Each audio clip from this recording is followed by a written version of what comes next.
வணக்க மக்களே, நாம இந்த ஆரோக்கியமான பதிவில் பச்சை பயிரில் நிறைந்துள்ள மருத்துவ நன்மைகளை பற்றி நம்ம விளக்கமாக பார்க்க போகிறோங்க. பச்சை பயிரை பாசிப்பயிறு, மூங் பீன்ஸு அல்லது கிரீன் கிராம் அப்படின்னு பல்வேறு வகையான பயிர்களில் குறிப்பிடுவாங்க. நம்முடைய வீடுகளில் சமையலுக்காக பல்வேறு வகையான பருப்பு வகைகள், பீன்ஸ் எல்லாம் நம்ம பொதுவாக பயன்படுத்துவோம் தான். நம்ம சாப்பிடக்கூடிய உணவு வகைகளில் இது எல்லாமே முக்கிய பொருளாக இருக்கிறதால தான் அதை பயன்படுத்துகிறோம். அதில் மிகவும் முக்கியமாக இருக்கிறது தான் பச்சை பயிர். பச்சை பயிரில் புரோட்டீன், ஃபைபர் உள்ளிட்ட பல முக்கியமான ஊட்டச்சத்துக்கள் இருக்குது. சுவையான ஸ்நாக்ஸில் ஆரம்பித்து சத்தான உணவுகள், அப்புறம் பல உணவுகள் தயாரிக்கும் போது சேலட்டுகள் அப்படின்னு பல வகையான உணவுகள் தயாரிக்கும் போது பச்சை பயிர் முக்கிய பங்கு வகிக்குதுங்க இல்லையா? ஸோ பச்சை பயிர் நம்ம எடுத்துக்கொள்ளும் போது கிடைக்கக்கூடிய அடிப்படையான அத்தியாவசியமான ஊட்டச்சத்துக்கள் மூலமாக நமக்கு கிடைக்கக்கூடிய மருத்துவ நன்மைகள் என்னென்ன அப்படின்றத விளக்கமாக பார்ப்போம். அதை பற்றி பார்க்குறதுக்கு முன்னாடி இந்த வீடியோவுக்கு மட்டும் ஒரு லைக் கொடுத்துட்டு இந்த தகவல் உங்களுக்கு தெரிஞ்சவங்களுக்கும் ஷேர் பண்ணிவிடுங்க. ஏன்னா இது அவங்களுக்கும் பயனுள்ளதாக இருக்கக்கூடிய ஒரு ஆரோக்கியமான பதிவு தாங்க. இது போன்ற அப்டேட்ஸ்கள் நீங்கள் தொடர்ந்து பார்க்குறதுக்கு நம்மளுடைய ஹெல்த் நியூஸ் தமிழ் சேனலை மறக்காமல் சப்ஸ்கிரைப் பண்ணி வச்சுக்கோங்க. பக்கத்தில் இருக்கக்கூடிய பெல் பட்டனையும் கிளிக் பண்ணி ஆல் அப்படின்ற ஆப்ஷனையும் செட் பண்ணி வச்சுக்கிட்டீங்க அப்படின்னா நாங்கள் போடக்கூடிய எல்லா அப்டேட்ஸும் உங்களுக்கு நோட்டிஃபிகேஷன் அடிக்கடி வந்து சேரும். சரி வாங்க மக்களே, இப்போ வீடியோக்குள்ளே போயிடலாம். இதய ஆரோக்கியம் மேம்படுவதற்கு பச்சை பயிரை நம்முடைய உணவுகளை எடுத்துக்கொள்ளலாங்க. இதய ஆரோக்கியத்திற்கு நன்மைகளை வழங்கக்கூடிய ஃபைபர் என்று சொல்லக்கூடிய நார்சத்து மற்றும் பொட்டாசியம் ஆகிய இரண்டு முக்கிய ஊட்டச்சத்துக்களினுடைய சிறந்த மூலமாக பச்சை பயிர் இருக்குங்க. ஸோ இந்த ஃபைபர் சத்து என்ன நமக்கு பண்ணும் அப்படின்னா, நம்மளுடைய ரத்த நாளங்களில் படிந்திருக்கக்கூடிய எல்டிஎல் அப்படின்ற இதயத்திற்கு தீங்கு விளைவிக்கக்கூடிய கெட்ட கொழுப்பை குறைக்கும். அந்த கெட்ட கொழுப்பு படியாமலும் பார்த்துக்கொள்ளும். இதன் மூலமாக தான் ரத்த ஓட்டம் போதுமான அளவுக்கு நம்மளுடைய இதயத்துக்கு வந்து கிடைக்க ஆரம்பிக்கும். ஸோ அதனால் அந்த கொலஸ்ட்ராலுடைய அளவை குறைக்கிறதுக்கு இந்த ஃபைபர் சத்து இருக்கக்கூடிய பச்சை பயிர் நம்ம எடுத்துக்கொள்ளணும். அதே சமயம் பச்சை பயிரில் இருக்கக்கூடிய பொட்டாசியம் சத்து நமக்கு பிபி என்று சொல்லக்கூடிய பிளட் பிரஷர், அந்த ரத்த அழுத்தத்தை கட்டுப்படுத்துறதுக்கு உதவிகரமாக இருக்கும். ரத்த அழுத்தம் அப்படின்னா என்னன்னா, நம்முடைய அந்த இதயத்திற்கு ரத்த ஓட்டம் ரத்த நாளங்கள் வழியாக போகும். அந்த ரத்த நாளங்களில் இறுக்கங்கள் ஏதாவது இருந்துச்சுன்னா அதுதான் பிபி, பிளட் பிரஷர், ரத்த அழுத்தம் அப்படின்னு நம்ம சொல்கிறோம். ஸோ அந்த ரத்த அழுத்தத்தை நீக்கிறதுக்கு தான் அந்த பொட்டாசியம் சத்து உங்களுக்கு ஹெல்ப் பண்ணும். அப்போ அந்த ரத்த நாளங்களில் இருக்கக்கூடிய இறுக்கங்களை தளர்த்தி போதுமான அளவுக்கு ரத்த ஓட்டத்தை இதயத்துக்கு வந்து கொடுக்கும். இதனால் எப்போதுமே தங்கு தடை இல்லாமல் இதயத்துக்கு ரத்த ஓட்டம் சீரான அளவில் கிடைத்து கொண்டே இருக்கும்போது இதய துடிப்பு எப்போதுமே சீரான அளவில் இருக்கிறதால மாரடைப்பு, பக்கவாதம், இதய தமனிகளில் வீக்கம் ஏற்படுதல், இதய தசைகள் வலுவிழந்து போகுதல் போன்ற எந்த பக்க விளைவுகளும் ஏற்படாது. இது தவிர பச்சை பயிரில் வந்து கொலஸ்ட்ரால்ஸ், சோடியம் எல்லாம் குறைவாக இருக்கிறதால தான் இதய ஆரோக்கியத்திற்கு ஏற்ற ஒரு உணவாகவே பச்சை பயிர் இருக்குது. ஸோ நீங்கள் பச்சை பயிர் எடுத்துக்கொள்ளும் போது இதயம் உங்களுக்கு வலிமையாக இருக்கும். உங்களுடைய உடல் எடையை எந்த விதமான பக்க விளைவுகளும் இல்லாமல் ஆரோக்கியமான முறையில் குறைக்கிறதுக்கு பச்சை பயிரை நீங்கள் வந்து பசியை கட்டுப்படுத்தக்கூடிய ஒரு டயட் ஃபுட்டாக ஆட் பண்ணிக்கலாம். பச்சை பயிரில் வந்து புரோட்டீன் மற்றும் ஃபைபர் இது இரண்டுமே அதிகமாக இருக்குங்க. இந்த இரண்டு ஊட்டச்சத்துக்களுமே எடை இழப்புக்கு உதவக்கூடிய குறிப்பிடத்தகுந்த ஊட்டச்சத்துக்கள்.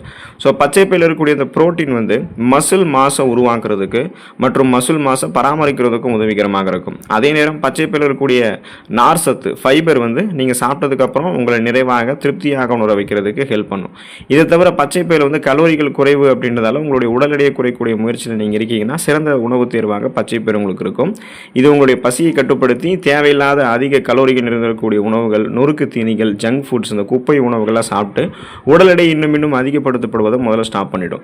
பச்சை பயிரில் இருக்கக்கூடிய நார் சத்தெல்லாம் ஏற்கனவே உங்களுடைய உடலில் தேங்கி இருக்கக்கூடிய அதிகப்படியான கொழுப்பு படிவுகளை கரைத்து உங்களுக்கு வேண்டிய ஆற்றலாக மாற்றி கொடுத்துருங்க. ஸோ கொலஸ்ட்ரால்ஸை வந்து எனர்ஜியை கன்வெர்ட் பண்ணி நீங்கள் எரித்து கொள்ளலாம். அதனால் தொப்பை போன்ற அமைப்பு, தேவையில்லாத கொழுப்பு படிவுகள் இது எதுவுமே உங்களுக்கு இருக்காது. கனக்கச்சிதமான கட்டுடல் மேனியை நீங்கள் பராமரிக்கிறதுக்கு பசியை கட்டுப்படுத்தி வெயிட் லாஸ் பண்ணணும்னா பச்சை பயிர் எடுத்து பசியை கட்டுப்படுத்தி வெயிட் லாஸ் நீங்கள் பண்ணலாம். அது ஆரோக்கியமான வழிமுறை தான். உங்களுடைய செரிமான மேம்பாடு அடைவதற்கு பச்சை பயிரை நீங்கள் எடுத்துக்கொள்ளலாங்க. சிறந்த செரிமானத்திற்கு ஃபைபர் என்று சொல்லக்கூடிய நார்சத்து அவசியம். அந்த நார்சத்து பச்சை பயிரில் இருக்கிறதால செரிமான அமைப்பு எப்போதுமே உங்களுக்கு சீராக இயங்குவதற்கு உதவி பண்ணி மலச்சிக்கல் எல்லாம் ஏற்படுவதை தடுக்கக்கூடியதாக பச்சை பயிர் இருக்குது. செரிமான அமைப்பு தவிர குடல் ஆரோக்கியத்திற்குமே பச்சை பயிர் சிறந்தது தான். இது தவிர ஃப்ரீ பயோட்டிக்ஸ்களினுடைய சிறந்த மூலமாக பச்சை பயிர் இருக்குங்க. இந்த ஃப்ரீ பயோட்டிக்ஸ் அப்படின்றது என்னென்னு பார்த்தீங்கன்னா, குடலில் இருக்கக்கூடிய நல்ல பாக்டீரியாக்களை கூட ஆதரிக்கக்கூடிய ஒரு வகையை ஃபைபரான பச்சை பயிர் செயல்பட்டதால தான் அந்த நல்ல பாக்டீரியாக்கள் உங்களுக்கு உற்பத்தி ஆகுது. நீங்கள் சாப்பிடக்கூடிய உணவுகள் பச்சை பயிர் நீங்கள் தொடர்ந்து எடுத்துக்கொள்ளும் போது நார் சத்து இருக்கிறதால செரிமானம் ஆகும். எவ்வளவு பெரிய உணவு மூலக்கூறுகளாக இருந்தாலும் அந்த கடினமான உணவு மூலக்கூறுகளும் உடைத்து செரிமானம் எளிமையாக நடந்து முடிந்துவிடும். செரிமானம் ஆனதுக்கப்புறம் அந்த உணவுகளிலிருந்து ஊட்டச்சத்துக்களை உறிஞ்சுவதற்கும், ஊட்டச்சத்துக்கள் உறிஞ்சப்பட்டது போக மீதம் இருக்கக்கூடிய கழிவுகளை குடல்களிலேயே தேங்க வைக்காமல் குடல்களிலிருந்து எளிமையாக வெளியேற்றக்கூடிய வேலையுமே பச்சை பயிர் வந்து நமக்கு செய்யுது. ஸோ இதனால தான் அந்த சீரற்ற குடல் இயக்கம், கடுமையான மலச்சிக்கல், வயிற்று வலி, வாயு பிரச்சனை, வயிற்று பொறுமல், வயிற்று உப்பு, உப்புசம் உங்களுக்கு இது எதுவுமே இருக்காது. வயிறோடைய ஆரோக்கியத்தையும் மேம்படுத்திக்கலாம், குடலோடைய ஆரோக்கியத்தையும் மேம்படுத்திக்கலாம். ஒட்டுமொத்த செரிமான மண்டலமே உங்களுக்கு வலிமையாக இருக்கும். உங்களுடைய ரத்தத்தில் இருக்கக்கூடிய சர்க்கரையினுடைய அளவை கட்டுப்படுத்தக்கூடிய தன்மை கொண்டதுங்க பச்சை பயிறு. அதுக்கான காரணம் என்ன அப்படின்னா, பச்சை பயிறு வந்து லோ கிளைசமிக் இண்டெக்ஸ் கொண்டு இருக்குது அப்படின்றதால இதை நீங்கள் சாப்பிட்டதுக்கப்புறம் ரத்தத்தில் சர்க்கரையினுடைய அளவு வேகமாக அதிகரிக்காது.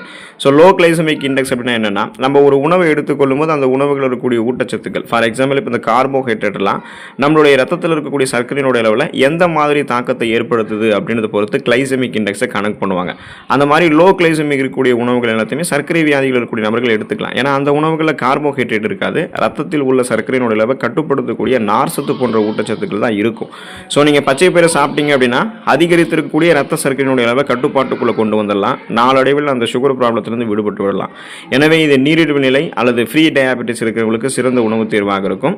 ஏன் அப்படின்னா பச்சை பயிரில் இருந்திருக்கக்கூடிய நார் சத்து ரத்த ஓட்டத்தில் சர்க்கரை உறிஞ்சப்படுவதை மெதுவாக்குறதுக்கு உங்களுக்கு ஹெல்ப் பண்ணும். ஸோ அப்போ ஒரேடியாக உங்களுக்கு பிளட்டில் சுகருடைய லெவலாம் இன்க்ரீஸ் ஆகிடாது. செரிமானத்துக்கு ஏற்ற மாதிரி தான் கொஞ்சம் கொஞ்சமாக இன்க்ரீஸ் ஆகும். அதுக்குள்ளே நம்ம வந்து இன்சுலின் ஹார்மோனை சுரக்க வச்சு கண்ட்ரோல் பண்ணிக்கலாம். ஸோ அதுக்கு தான் நீங்கள் இந்த சுகர் ப்ராப்ளத்திலிருந்து விடுபடணும், ஃபியூச்சர்லையுமே சுகர் ப்ராப்ளம் இல்லாமல் ஆரோக்கியமாக இருக்கணும் அப்படின்னாலும் இப்போ இருந்தே தினமும் ஒரு கைப்பிடி அளவு பச்சை பயிறு அல்லது வாரத்தில் ஒரு தடவையாவது பச்சை பயிறு உங்களுடைய உணவுகளை தாராளமாக எடுத்துக்கொள்ளலாம்.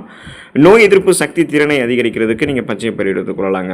ஆரோக்கியமான நோய் எதிர்ப்பு மண்டலத்திற்கு தேவையான முக்கியமான மினரல்ஸ்களாக இருக்கக்கூடிய ஜிங்க் மற்றும் இரும்பு சத்து பச்சை பயிரில் அதிகம் காணப்படுதுங்க. பச்சை பயிரில் இருக்கக்கூடிய ஜிங்க் ஆனது தொற்று நோய் எதிர்த்து போராடக்கூடிய ஒயிட் பிளட் செல்ஸ் ரத்த வெள்ளை அணுக்களை உருவாக்குறதுக்கு உதவிகரமாக இருக்குது. அதே நேரம் அந்த உயிரணுக்களுக்கு ஆக்சிஜனை எடுத்து செல்ல பச்சை பயிரில் இருக்கக்கூடிய இரும்பு சத்து நமக்கு உதவிகரமாக இருக்குது. மேலும் இரும்பு சத்தானது நோய் எதிர்ப்பு மண்டலத்தினுடைய சரியான செயல்பாட்டிற்கு அவசியமான ஒன்றாக இருக்குது. இதன் மூலமாக நம்மளுடைய நோய் எதிர்ப்பு சக்தி திறனை நம்ம அதிகப்படுத்திக்கிறதுக்கும் நமக்கு இருக்கக்கூடிய சாதாரண நோய்களான சளி, காய்ச்சல், இருமல், தலைவலி இந்த மாதிரி பிரச்சனைகளை நம்ம குணப்படுத்திக் கொள்வதற்கும் சீசனெல்லாம் புதுசாக அட்டாக் ஆகக்கூடிய பாக்டீரியா, வைரஸ் போன்ற பருவகால தொற்று வியாதிகள், அந்த பூஞ்சை தொற்று வியாதிகள், அதாவது ஒரு புதுவிதமான நோய் கிருமி நம்மை தாக்கி ஒரு தொற்று நோய் ஏற்படுத்துதுன்னா அந்த மாதிரி எந்த நோயுமே ஏற்படாது. ஏன்னா நம்மளுடைய நோய் எதிர்ப்பு மண்டலத்தையே அந்த இம்யூன் சிஸ்டத்தையே நமக்கு வந்து பார்த்திங்கன்னா வலுப்படுத்தி ஸ்ட்ராங் ஆகக்கூடியதாக தான் பச்சை பயிறு இருக்குது. சருமம் மற்றும் கூந்தல் ஆரோக்கியம் மேம்படுவதற்கு நம்ம பச்சை பயிறு எடுத்துக்கொள்ளலாங்க.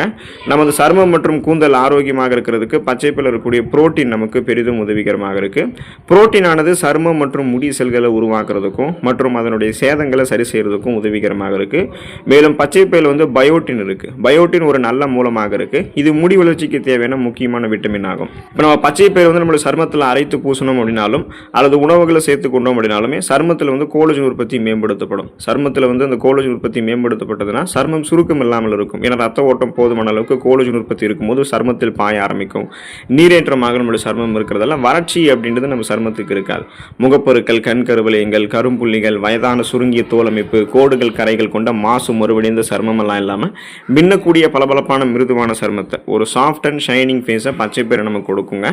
அதே போல தான் உங்களுடைய தலைமுடியில் வந்து இந்த முடி கொட்டுறது, பேன் பொடுகு தொல்லை இருக்கிறது, இது மாதிரி உங்களுக்கு எதுவுமே இல்லாமல் முடி உதிர்வது போன்ற பிரச்சனைலாம் இல்லாமல் அடர்த்தியாக வளரக்கூடிய கருகருவென்று வளரக்கூடிய கூந்தல் அமைப்பையுமே பச்சை பயிறு உங்களுக்கு கொடுக்கும். அதுக்கு நீங்கள் பச்சை பயிறு வந்து நீங்கள் தலையில் அரைத்து பூசினாலும் அல்லது உணவுகளை சேர்த்து கொண்டாலுமே முடியினுடைய வேர்க்கால்கள் வரைக்குமே ஊட்டச்சத்துக்கள் கிடைக்கப்பெற்று வலுவாக கூந்தல் அமைப்பு வந்து மாற ஆரம்பிக்கும். இப்போ நமக்கு அந்த தலைமுடி தொடர்பான தொந்தரவுகளும் எதுவுமே இருக்காது. ஸோ அப்போ நம்மளுடைய உடல்நலத்தை தாண்டி அழகு சார்ந்த விஷயங்கள்லையுமே பச்சை பயிறு முக்கிய கவனம் செலுத்துது.